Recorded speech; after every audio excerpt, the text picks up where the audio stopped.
Hello friends, welcome to the channel. Today we will be dealing with the chapter Redox reactions in chemistry class 11th. This is a very interesting chapter and very scoring as well. Let us start with it. First of all, definition of redox reaction. Redox reactions are, we can say, when whenever there is simultaneous oxidation and reduction. That means if oxidation and reduction simultaneously takes place, then that particular reaction is called as your redox reaction, right? And let me also tell you one important point, that among oxidation and reduction, which occurs first? So the answer to this is that oxidation occurs prior to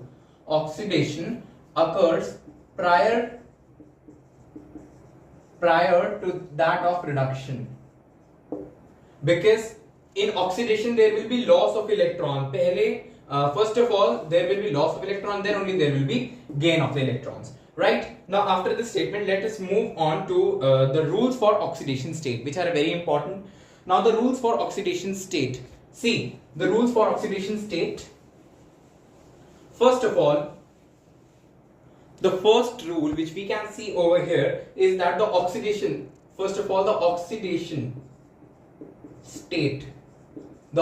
state of alkali metals, that means the group 1 elements, will always be equal to +1. Similarly, what I can say is that the oxidation state of alkaline earth metals will be +2. Other than that, what we can have is oxidation state of any element in its free state. Oxidation state of any element in its free state will always be considered as 0 in its free state, or I can also write in its elementary state. Let me give you an example for this point, such as we can say the oxidation state of sulfur in S8, or phosphorus in P4, or oxygen in O2, they all will be 0. The oxidation state of these all will be 0. Now another point which we have, that is the oxidation state. Let me tell you this point as well, that the oxidation state of hydrogen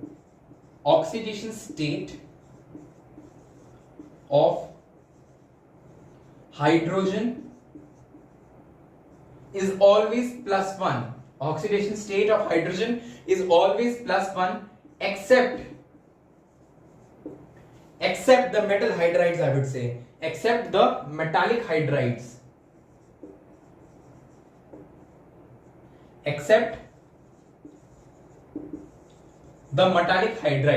Now what does this metallic hydrides mean? Basically, metallic hydrides means, let us take such as NaH. In this case, sodium, as I stated, oxidation state of alkali metals will always be +1. So the oxidation state here of sodium is +1. So hydrogen has to take -1 oxidation state in order to balance it. So as I stated, the oxidation state of hydrogen is always +1 except the metallic hydrides, leaving the metallic hydrides. Also we can take as an example CaH2.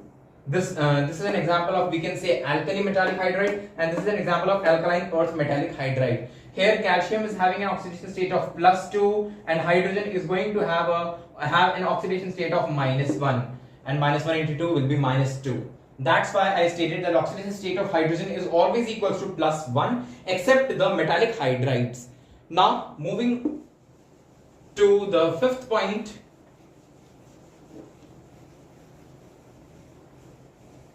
See, what does it says? That the oxidation state of any element in its allotropic form. Oxidation state of any element in its allotropic form will always be equals to 0. Now what does the allotropic form mean? See, the allotropes of carbon are your, I can say, allotropes of carbon very main, diamond and graphite. There is diamond and graphite, very well known allotropes of carbon. So in these carbon, the oxidation state of carbon will be equal to 0. Other than that, the oxidation state of the particular element in the metal alloy will also be 0. Oxidation state of atom in its alloy will always be equal to 0. For example, let me give you an example for this point. That says sodium amalgam. Let me take an example. Sodium amalgam. Sodium amalgam means NaHg.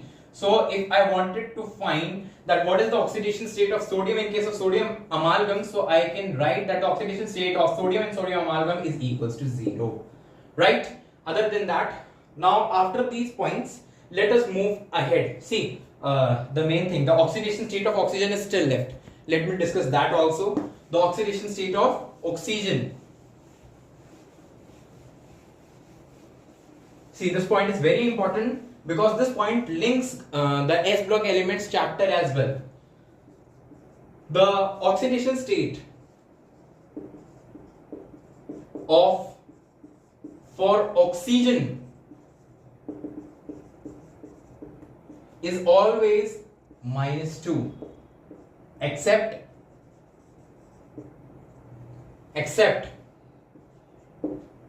superoxides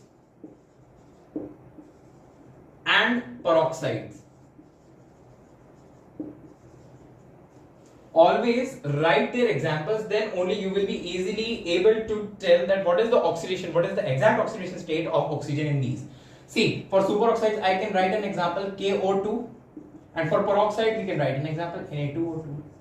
See now, in these the superoxides, in case of superoxides, the oxidation state of oxygen is -1/2 and the oxidation state of oxygen in peroxides is -1.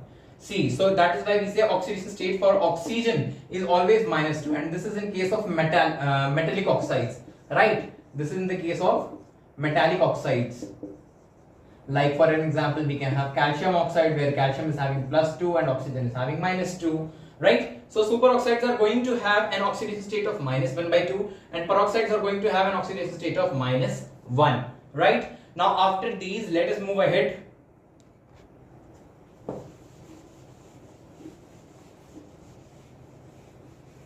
There are two more cases. See, there are two more cases. One is O2F2 and the another is OF2, right? One is O2F2 and another is OF2. In these cases, one thing I forgot, that the oxidation state, let me write that also. Oxidation state of fluorine is always -1. Oxidation state of fluorine is always -1, while the oxidation state of other halogens may be -1, +1, +3, +5, +7. But in any of the case or any of the condition, the oxidation state for the fluorine will always be equals to -1. So we will put here the value of fluorine and hence we'll find out the oxidation state of oxygen, right? See, let me take the oxidation state of oxygen as X. So I can write 2X plus. Now fluorine, oxidation state for fluorine, one atom of fluorine is -1. So I can write -1 into 2 is equals to 0. There is no charge. That is why, so I can write 2x minus 2 is equals to 0. That means 2x is equals to 2 and x is equals to 1. So here the oxidation state of oxygen is written as 1. While in case of OF2, I can see that let us take the oxidation state of oxygen as x. So it will be x minus 2 into 1 is equals to 0. So we can say here the oxidation state of oxygen is 2. Here the oxidation state of oxygen is 2. While here the oxidation state of oxygen is taken as 1. Now moving point, that the these are called as fluorides, right? These both are called as fluorides, not oxides. Why these are called, now one question arises that why these are called as fluorides, not oxides? Why can't these be called as oxides? So the answer to this is that they are called as fluorides Because the name is always kept with the following, that among the two atoms, which one is more reactive. As you can see, that among oxygen and fluorine, the fluorine is more reactive. That is why the name has come up to be fluorides, right? So always the name is kept on the basis the one among the one which is more reactive. That is why we call this one as well as this one as fluorides, not the oxides, right? Now let me tell you a few more points which are left in our list to complete the rules. Another point is that the oxidation state. See, the oxidation state of, in case of ammonia, in case of carbon monoxide, or in case of water, the oxidation state of nitrogen is 0, oxidation state of carbon is 0, oxidation state of the oxidation state of ammonia is taken as 0, oxidation state of carbon monoxide is taken as 0, and oxidation state of water is also taken as 0, right? So moving ahead of this point, we have one point which is left. This point also comes in the D and F block elements of class 12th in organic chemistry, that the highest oxidation state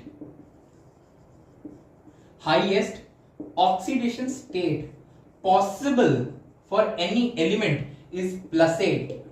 That one is +8, and that too it is found in two cases. It's osmium, in case of osmium, and in case of your ruthenium.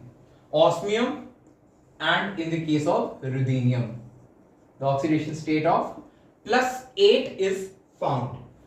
Now we come up to the most important forms, I can say, that we have to tell the oxidation state of carbon as well as nitrogen in the case of HCN and HNC. That means in cyanide and in isocyanide. So in case of your HCN and also in the case of HNC. So to determine the oxidation state of these two, first of all we have to know their electron dot structure. So here comes hydrogen, carbon, and carbon forms a triple bond with the nitrogen, and here in this case, here comes hydrogen. There will be a single bond with nitrogen, a double bond, and a coordinate bond with carbon, right? Now the more electronegative is going to have -1 with it, while the electropositive is going to have +1 with it. This is the bond. Now among hydrogen and carbon, we can say electronegative one is carbon, so we can have -1 for carbon and +1 for hydrogen.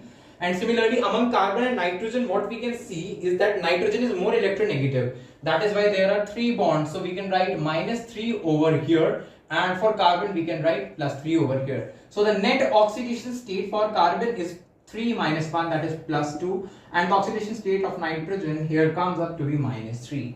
Now comes your for isocyanide. For in the case of isocyanide, what we can see is again among hydrogen and nitrogen, nitrogen is more electronegative, so -1 over it, +1 over it, and among nitrogen and carbon. Now here comes an important point, that for participating in the oxidation state calculation, this coordinate bond does not participate. This coordination bond is not going to participate. So we can write +2 over here and -2 over here. So -3 is for nitrogen and +2 comes for carbon in the case of cyanide and in the case of isocyanide. Another point that is for coordination compounds. That is for coordination compounds. See, in the case of coordination compounds such as your FeCO5, we can write that what is the oxidation state of iron? What is the oxidation state of iron? So let me tell you, the ligand is always having an oxidation state of 0. This is the particular ligand. So what we can say is X for iron plus 0 for ligand, and the oxidation state of iron here comes to be 0. This is, by the way, a neutral ligand. Other than this, let us move ahead and find certain important compound structures. Let us find out the structures of important compounds, such as we are having first structure which we are having is CrO5. Now CrO5 has a butterfly shaped structure. CrO5 has a butterfly shaped structure where chromium, now basically you have to learn these structures only, but if you are going to just memorize it by seeing once, then it will be very easy for you to draw these structures. You simply have to complete the valency, nothing else. As you know, chromium is going to have valence electron 6. So what we can see is chromium double bond oxygen. Here comes one oxygen, one oxygen. Here comes one oxygen, one oxygen. And oxygen together are linked like this. Right? So we can see chromium is having how many bond lines we can calculate. See, 1, 2, 3, 4, 5, 6. There are total 6. So we can say this structure is perfect. Now, one question which can come over from here is that how many O single bond O or how many peroxy linkages are present? This is very important question. How many peroxy linkage are present?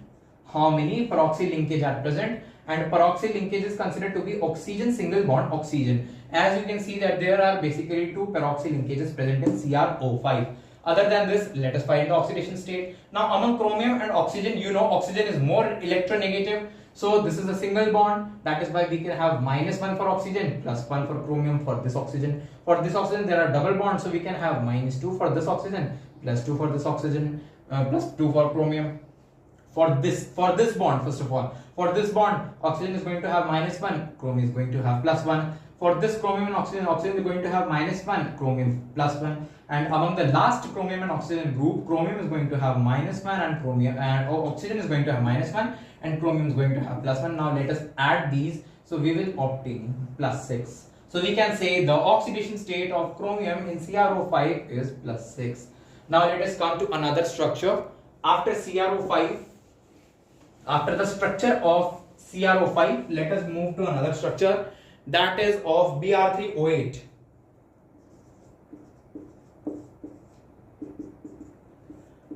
Another structure which we have is of Br3O8. See, you have to first see bromine. Bromine basically comes in halogens. That means it is going to have 7 valence electrons. So first of all, write bromine like this, and we can connect them by single bonds. Now start filling oxygen, as you have to make the single lines, or we can say the bond, 7 bond in total. See, there are 3 right now made. Other than this, 1, 2, 3, 4, 5. Now 6, 7. Total 7 bonds have been made. So similarly, we have to perform for other structures as well. And what we will see that oxygen are total 8. 1, 2, 3, 4, 5, 6, 7, 8. 8 oxygens are there. Right. Now comes among bromine and among oxygen. Among bromine and oxygen, oxygen is more electronegative as compared to bromine. That will for double bond we can write -2 for this, bromine +2, -2 for this, bromine +2, -2 for this, +2 for bromine. That means this bromine is going to have an oxidation state of +6. This bromine is going to have an oxidation state of +4, and this bromine is again going to have an oxidation state of +6. Right? So this was the following. Right? Now, see, let me tell you the basic rule of oxidation state solving. If you apply the basic rule, like 3 times of x minus 8 into 216 is equals to 0. So simply x will come out to be +16 by 3. Now I am going to tell you what is this +16 by 3. See, calculate the average of 3 bromine. There are 3 bromine having one having +6, one having +4, another having +6. Add 6 and 4, there are total 10. 10 plus 6 is 16. And for how many bromine? There are 3 bromine, so 16 by 3. This is basically the oxidation state which comes over from here. Right? So this was the method. And as you know that bromine belongs to group number 17. Or I would say that the valence electrons are 7 in case of bromine. So the oxidation state of bromine cannot exceed more than 7. Right? So moving ahead, this was our second structure, Br3O8. Now after Br3O8, let us move on to another structure very important, which is called as your carbon suboxide. It is commonly called as carbon suboxide. C3O2. Carbon suboxide C3O2. This is a very simple structure having carbon double bond, double bond, double bond, and double bond oxygen, double bond oxygen. Simply, this carbon is going to have an oxidation state of 0. Now, among carbon and oxygen, you know oxygen is more electronegative, so this is going to have -2, this is going to have +2, this is going to have +2, this is going to have -2. So, oxidation state for this carbon, see carbon together do not form any oxidation state. Why? Because they are similar. There is no electronegativity difference between the carbon and carbon. That is why. So we can say that oxidation state for this particular carbon is 2, oxidation state for this carbon is 0, oxidation state for this carbon is 2. Again, let me take out this by the help of average means. 3x minus 2 into 2, 4 is equals to 0. That means x is equals to simply 4 by 3. Similarly, 2 plus 0 plus 2, that means 4 divided by 1, 2, 3, 3 carbons, 4 by 3. This comes the average, right? So if individual carbons, if the question says that state the oxidation state of this carbon or this carbon or this carbon, or it can mention as A, B or C. That what is the oxidation state of carbon A, what is the oxidation state of carbon C, or the oxidation state of carbon B. Then you can write the following from here. Now after carbon suboxide, let us move ahead with the structure of CaOCl2. Now there is a trick for this question. Simply, first of all, you have to write calcium. Then, which means calcium is going to have +2. Now, I have come to know this, that calcium is going to have +2. That means similarly, the minus component should also be equivalent to this. That means there should be the magnitude of plus and minus is equal. That is why I can say that the magnitude of minus should also be same. That means if this is +2, then the total of these should also be equal to -2. So what I can write is, let us take one chlorine away from him, CaCl, and let us put this as OCl, right? I know chlorine is going to have -1, so 101% this together OCl is going to have an oxidation state of -1. This OCl is 100% going to have an oxidation state of -1. Again, I know oxygen in normal cases is taken as -2, chlorine is plus, x is equals to -1, x is going to have 2, -1 plus 1. Here the oxidation state of chlorine is +1, here the oxidation state of chlorine is -1. Now moving ahead with another example of NH4NO3. Another example, NH4NO3. Ammonium nitrate. See, in case of this, I can simply dissociate them. What does dissociation mean? See, as you know, NH4 is written with a positive, that means ammonium ion, and this one is NO3 minus. Simply, I can calculate the nitrogen of these two individually. That means x plus 4 is equals to 1. That means x is equals to -4 plus 1. That is x is equals to -3 for this nitrogen. And if we say for this nitrogen, we can have x minus 3 to the 6 is equals to -1. X is equals to +6 minus 1. That is equals to +5. That means the oxidation state for this nitrogen is +5. Oxidation state for this nitrogen is -3. Right? Now moving ahead. So average oxidation state. Yeah, let me also tell you what is the average oxidation state in this particular case. Average oxidation state. See, 5 minus 3, as I've told you earlier also in the case of C3O2 as well, which came out to be 4 by 3. So 5 minus 3, 5 plus -3 divided by 2, because 2 nitrogens were present, simply it will be +1. Average oxidation state for this will be equal to +1. Another example which we have is H2SO5.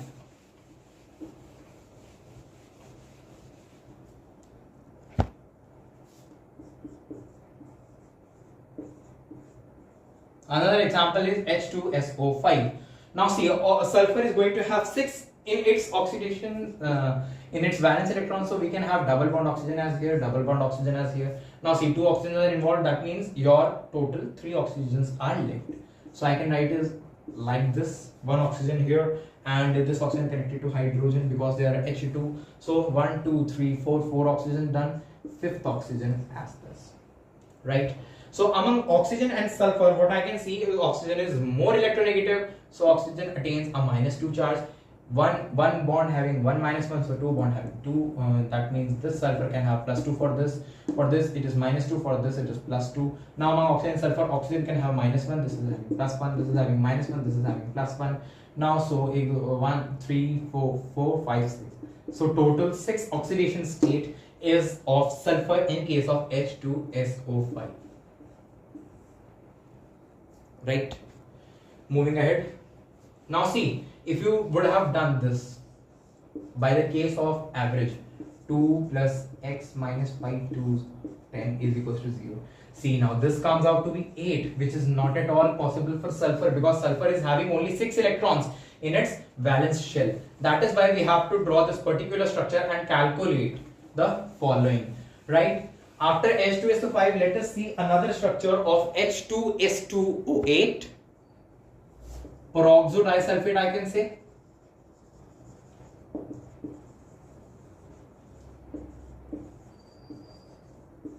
H2S2O8, or this can also be written as Na2S2O8, or this can be written as 2O8 2 minus.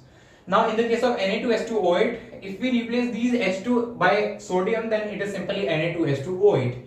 Now let us see the peroxo disulfate. The structure of peroxo disulfate, it is simply, this is sulfur, double bond oxygen, double bond oxygen. Now we have to adjust an oxygen in between as well. It makes total 5 oxygens. Now after 5, 3 oxygens more are left. 3 more oxygens are left, right? So instead of fitting 1 oxygen, we can have 2 oxygen in between. Now 6 oxygen, 1 oxygen with hydrogen and the another oxygen with hydrogen, right? So again, among oxygen and sulfur, oxygen is more electronegative, so -2 for it, +2, -2 for it, +2, -1 for it, +1, -1 for it, +1. So this makes a total +6. Oxidation state of H2S2O8, the oxidation state of sulfur, not S2, oxidation state of sulfur in H2S2O8 or Na2S2O8 or H2O8 2 minus will be equal to +6, right? So now moving ahead to the structure, last structure, we can say among the structures we are having the last structure right now. The last structure, that is of H2S4O6. Similarly, we can write H2S4O6 or Na2S4O6 or S4O6 2 minus.